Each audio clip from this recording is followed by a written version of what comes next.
દિયોદરના ધ્રાંડવ ગામમાં વિદ્યાર્થીની છેડતીનો મામલો, ત્યારે વિદ્યાર્થીઓની સુરક્ષા જણાવવા બાબતે ગ્રામજનોએ કરી દિયોદર પોલીસને લેખિત રજૂઆત। સ્કૂલ આવે ત્યારે અને સ્કૂલ છૂટે ત્યારે વિવિધ જગ્યાઓ પર પોલીસ વોચ રાખે તેવી કરી વિનંતી। દિયોદર ચૌધરી સમાજના યુવાનોએ સુરક્ષા અંગે આવેદનપત્ર પાઠવી કરી રજૂઆત, તો આરોપીઓ સામે કડક પગલાં ભરી કાર્યવાહીની કરી માંગ। બીજી તરફ દિયોદરના ડીવાયએસપીને સમગ્ર ઘટના મામલે તપાસ ચાલી રહી તેવું જણાવ્યું।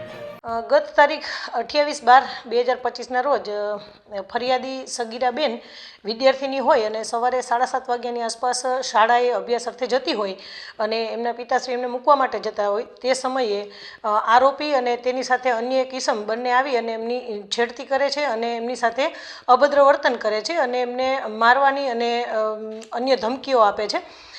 જે બાબતે ફરિયાદી બેન અને એના પિતા બંને ડરી ગયેલ હોય અને પછી એ પોલીસ મથકે આવે છે અને 112ને ફોન કરી અને એમને બોલાવે છે અને એ સાથે જ એ લોકો એમની ઘરે જાય છે। ત્યારે આરોપી નંબર 3 જે છે, જે આરોપીના પત્ની છે, તે ફરિયાદી સાથે મારઝૂડ કરે છે અને એમની સાથે પણ અભદ્ર વર્તન કરે છે। આથી આ સમગ્ર ઘટના બનવાના કારણે ફરિયાદી એમના પિતા સાથે પોલીસ સ્ટેશન આવે છે અને ફરિયાદ આપે છે। જે ફરિયાદને લઈ અને દિયોદર પોલીસ સ્ટેશન ખાતે પોક્સો એક્ટ અને ભારતીય ન્યાય સંહિતાની કલમો હેઠળ કાયદેસરનો ગુનો દાખલ કરી અને કાયદેસરની કાર્યવાહી હાથ ધરવામાં આવેલી છે। અને આ બાબતે કુલ 3 આરોપીઓ છત્રાજી વાહજી ઠાકોર, દિનેશજી નગાજી ઠાકોર અને વર્ષાબેન વાઇફ ઓફ છત્રાજી વાહજી ઠાકોર, આ ત્રણેય વિરુદ્ધમાં કાયદેસરનો ગુનો દાખલ કરવામાં આવેલ છે।